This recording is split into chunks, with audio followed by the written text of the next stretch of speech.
شعبان المعظم کا مہینہ اور عنقریب وہ رات آنے والی ہے جس کو ہم شب برات کہتے ہیں۔ اتنی بات تو سارے لوگوں کو پتہ ہوگی کہ اب ہمارے زندگی کا ایک باب 14ویں شعبان کو بند ہو جائے گا اور 15ویں شعبان کو ہمارے نئے سال کے تمام معاملات کا دروازہ پھر سے کھولا جائے گا۔ اس رات کو اللہ تعالیٰ فرشتوں پر تمام معاملات کا حکم نازل فرماتا ہے کہ فلاں بندے کے ساتھ سال بھر میں کیا کیا ہونا ہے، یہاں تک کہ یہ تک حکم آ جاتا ہے کہ کتنے لوگ پیدا ہوں گے اور کتنے لوگ دنیا سے جانے والے ہیں۔ لیکن اس سے پہلے کہ ہمارے اعمال جو پیش ہوں گے اللہ کی بارگاہ میں سال بھر کے، اس سلسلے میں تو اب ہم غور کر سکتے ہیں۔ زندگی کے آخری وقت جو اعمال ہیں انہی کا اعتبار ہوگا۔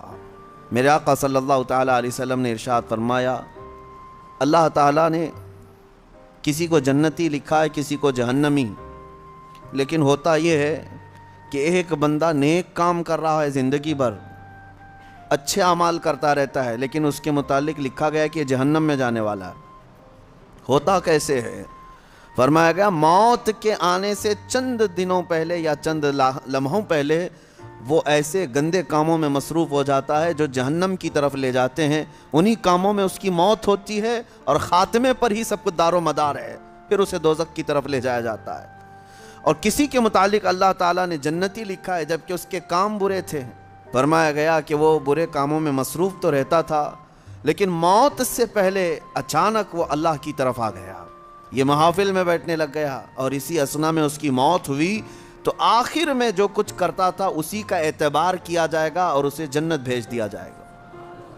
میرے عزیزوں، اب 15ویں شعبان سے پہلے اس سال جو کچھ بھی گزرا ہے اس پر اب ایک دروازہ بند ہوگا اور اللہ کی بارگاہ میں اس سال کی کتاب پیش ہوگی،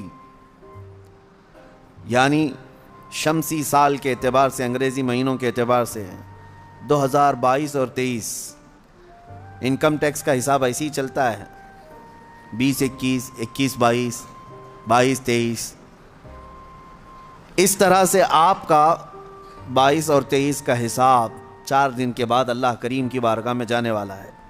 ہو سکے تو جیسے ہمارے بزرگوں کا معمول ہے، ہم 14 شعبان کو بھی 15 شعبان کو بھی روزہ رکھ لیتے ہیں۔ وجہ کیا ہے؟ بعض لوگ خامخواہ ہم سے بحث کر رہے ہیں، اس کی دلیل کہاں ہے، اس کی دلیل کہاں ہے، یہ کہاں سے ثابت ہے، وہ کہاں سے ثابت ہے۔ ان کو شب برات کے روزوں کے متعلق بڑی عجیب سی بات ہے۔ بات صرف اتنی سی ہے کہ ہماری تمنا یہ ہے کہ ہمارے اعمال جب اللہ کی بارگاہ میں جا رہے ہوں 14 شعبان کو، اس وقت بھی ہم روزے کے عالم میں ہوں، اور جب ہمارا نیا سال شروع ہو رہا ہو اس وقت بھی ہم روزے کے عالم میں ہوں۔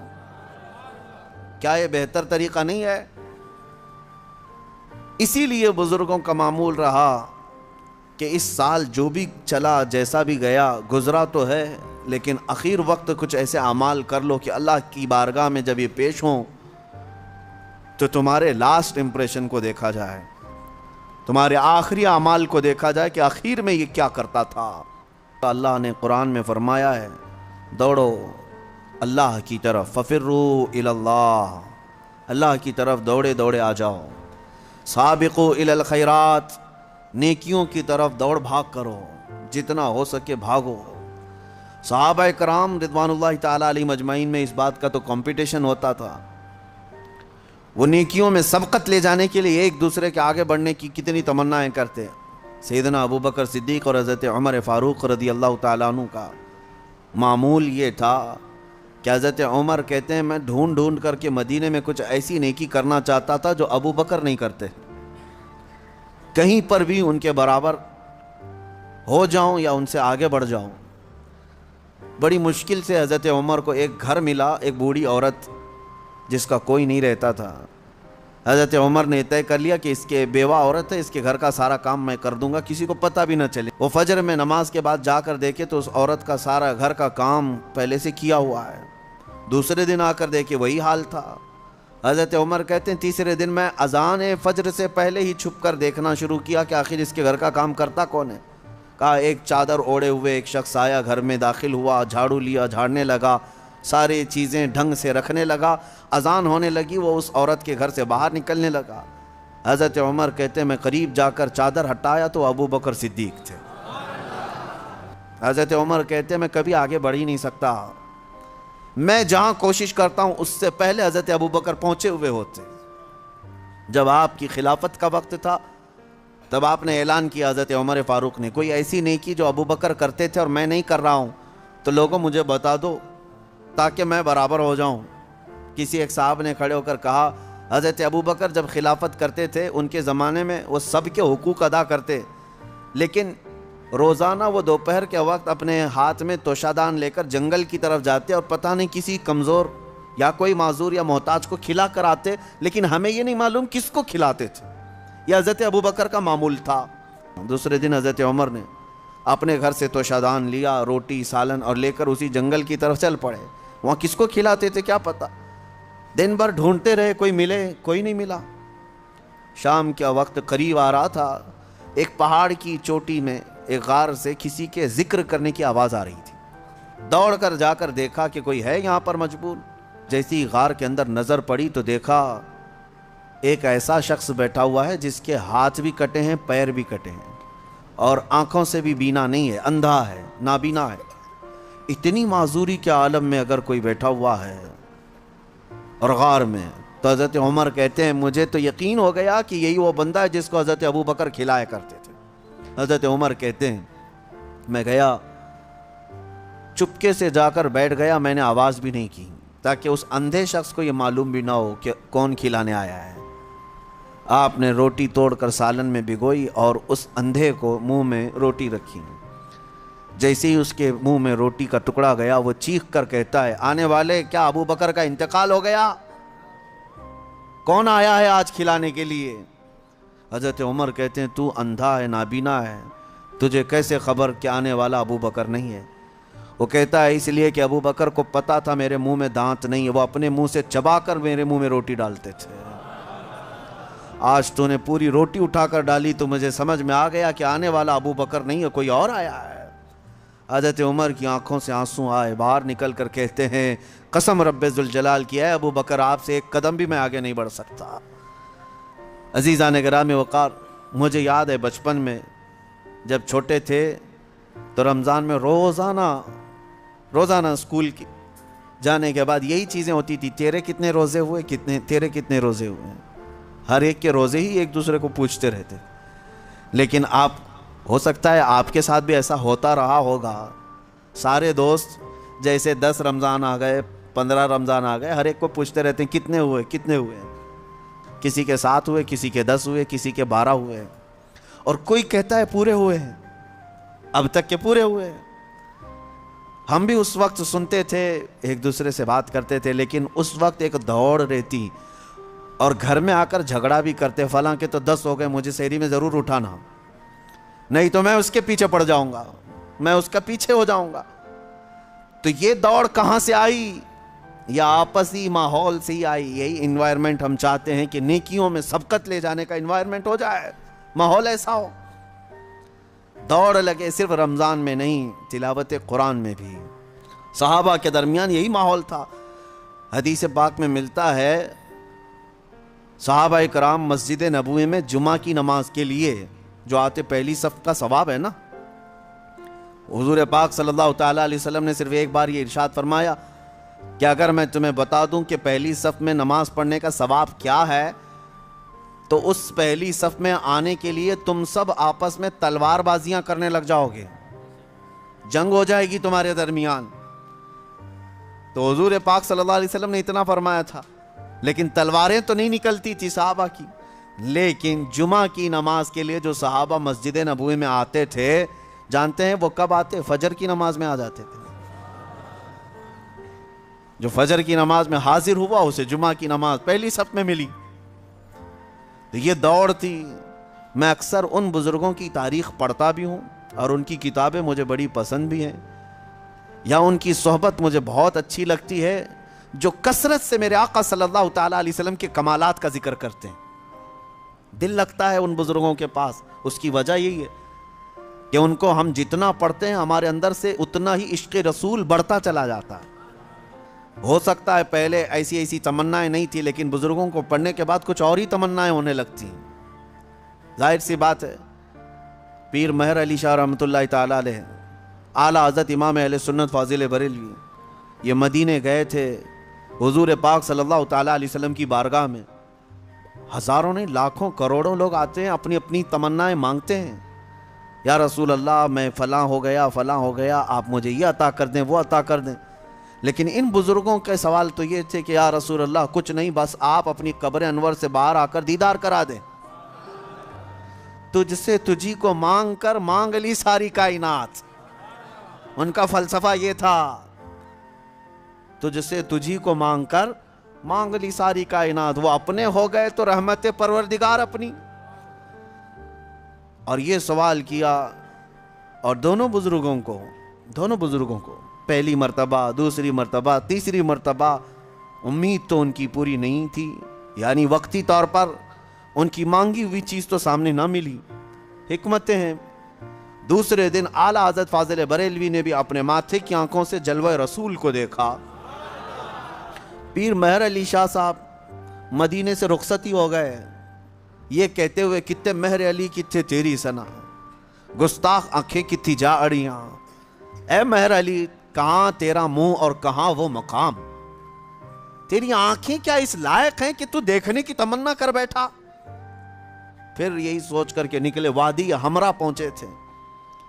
مکہ جانے کا راستہ ہے بدر کے قریب. وادی ہمراہ عصر کی نماز سے فارغ ہوئے تھے. دیوار کے پاس میرے مصطفیٰ کا دیدار ہوا. پرانی دیوار کے پاس کھڑے نبی پاک صلی اللہ تعالیٰ علیہ وسلم اپنے کمالات اپنے جلووں کے ساتھ تشریف لائے. اب میں آپ کو یہ بات عرض کر رہا ہوں کیوں میں نے یہ ذکر کیا. ہم نے اعلیٰ حضرت کو بھی پڑھا پیر مہر علی شاہ صاحب کو بھی پڑھا. ہم ویسے بھی عمروں پر جاتے رہے حج پر جاتے رہے لیکن اب جب جاتے ہیں تو یہی تمنا ہوتی ہے کہ آقا جب انہیں دے سکتے ہیں تو ہمیں کیوں نہیں دے سکتے. امتی تو ہم بھی ان کے ہیں. نبی پاک صلی اللہ تعالیٰ علیہ وسلم کی بارگاہ میں یہ تمنا کرنا اور اس طرح کی التجا کرنا کس نے سکھایا. انہی بزرگوں کی تاریخ نے سکھایا. اسی لیے میں کہتا ہوں ایسوں کو دیکھو کہ تمہیں نیکیوں کی طرف بڑھنے کا شوق پیدا ہو جائے.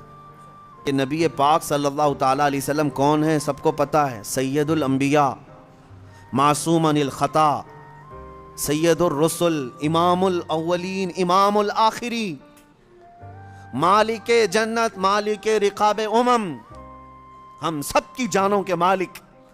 لیکن اس رسول کیا آپ سب کو یہ تسلیم ہے کہ نہیں حضور کے ہاتھ میں سارے خزانوں کی کنجی ہے. نبی پاک صلی اللہ تعالیٰ علیہ وسلم جنتی دروازوں کے مالک ہیں. اس کے باوجود رسول اللہ دعا یہ کرتے تھے کہ اے اللہ تو مجھے میرے نفس کو میرے حوالے 1 منٹ کے لیے بھی مت دینا ہمیشہ اپنی حفاظت میں رکھ. رسول جب یہ دعا کرتے ہیں کہ میرے نفس کو میرے حوالے پلک جھپکنے کے برابر جو وقت ہوتا ہے حضور فرماتے ہیں لا تکلنی الی نفسی طرفت عین یا اللہ. اے اللہ پلک جھپکنے کے برابر کا جو وقت ہوتا ہے اتنے وقت کے لیے بھی میرے نفس کو میرے حوالے مت کرنا. اے اللہ تو ہمیشہ اپنی حفاظت میں رکھ. اب اس سے آپ امپورٹنسی سمجھو اندازہ کرو کہ جو سید الاولین والآخرین یہ کہتے ہوں کہ 1 منٹ کے لیے بھی مجھے دنیا کے حوالے نہ کر تو پھر ہمارا اور آپ کا حال کیا ہونا چاہیے. اگر ہم چند دنوں کے لیے دنیا کے حوالے ہو گئے تو ہمارے اوپر کیا کیا ہتھ کنڈے نہیں آئیں گے. یہ تو غنیمت ہے میرے عزیزوں. ہم ہفتے میں 1 مرتبہ محفل ذکر کر رہے ہیں. ہونا تو یہ چاہیے کہ جتنی مسجدیں ہیں سب کے دروازے کھلیں اور جس طرح جمعہ میں لوگ کثرت سے حاضر ہوتے ہیں محفل ذکر میں بھی حاضر ہو کر اپنے دلوں کے زنگ کو دور کیا کریں. آپ کو بتاؤں رسول پاک صلی اللہ تعالیٰ علیہ وسلم کی حدیث ہے. میں اب گفتگو کلوز کرتا ہوں قریب ہے. الدنیا جیفت و طالبها الکلاب. دنیا مردار کی طرح ہے اور اس کا طلب کرنے والا کتے کی طرح ہے. کبھی آپ نے سوچا کتا کہنا گالی ہے؟ گالی ہے. سنو گے کسی سے کہ تم کو کوئی کتا کہہ دے؟ نہیں. یہ اور بات ہے کہ ہم نسبت جب کسی بلند جگہ سے کرتے ہیں تو کتا بھی افضل ہوتا ہے.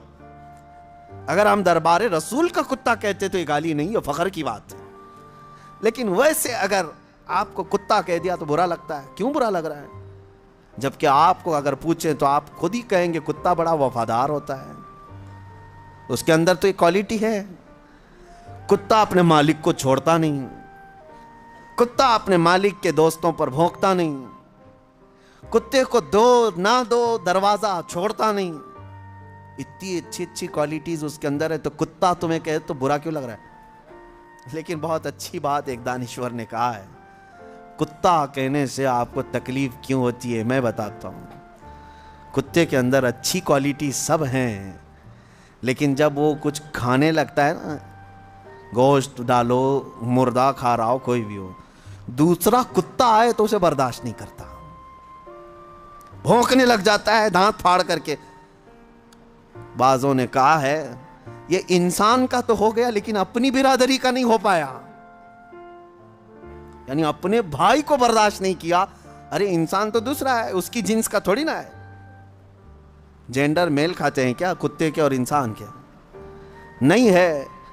لیکن کتے کی یہی عادت خراب ہے کہ وہ اپنے بھائی کو اپنے کھانے میں برداشت نہیں کر پاتا.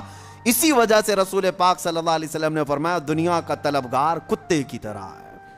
4-5 دن باقی رہ گئے ہیں 15ویں شعبان کو، اور اس سال کا چیپٹر کلوز ہونے جا رہا ہے.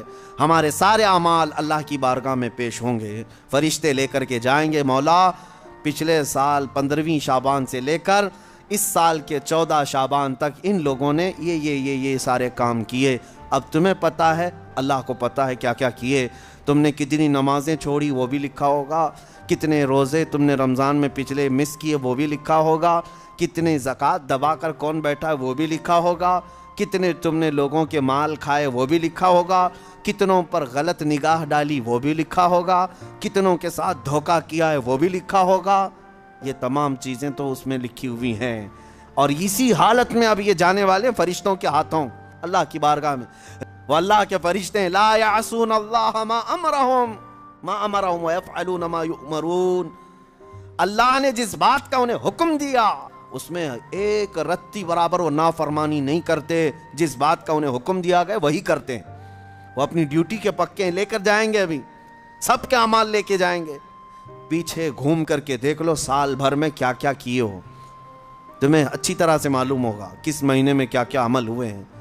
بھول جاتے ہو تو یہ اور ایک بڑا عذاب ہے. ایک چیز ہے، قرآن میں اللہ نے فرمایا ان الحسنات یذہبن السیئات. کچھ نیکیاں ایسی ہیں کہ اگر تم کرو گے تو برائیوں پر پانی پھیر دیا جائے گا. رپورٹ تو وہ لے کر ہی جائیں گے، لیکن 4 دن میں کچھ ایسا کرو کہ اس رپورٹ کے اوپر صرف اور صرف تمہاری نیکیاں ہی درج ہوں، باقی سارے گناہ ویسے ہی مٹا دیے جائیں. یہ ہو سکتا ہے آج کے ذکر کو بھی نہایت ہی خلوص کے ساتھ اللہ کی بارگاہ میں اپنے پچھلے تمام گناہوں سے توبہ کرتے ہوئے کھڑے ہو جاؤ، اور اس کے بعد یہ عہد بھی کرو کہ اے اللہ میں سچی توبہ کے ساتھ تیرے دربار میں آیا ہوں. میں جب جب بھٹکوں، جب جب میرا قدم ڈگمگائے، آج اتنی دعا ہے کہ مولا میرے قدموں کو سنبھال لے اور مجھے دنیا میں ڈوبنے سے بچا لے. جب تک زندہ رہوں اپنی رحمت میں جگہ دے، جب آنکھیں بند ہوں تو دامن مصطفیٰ میں مجھے جگہ عطا کر دے.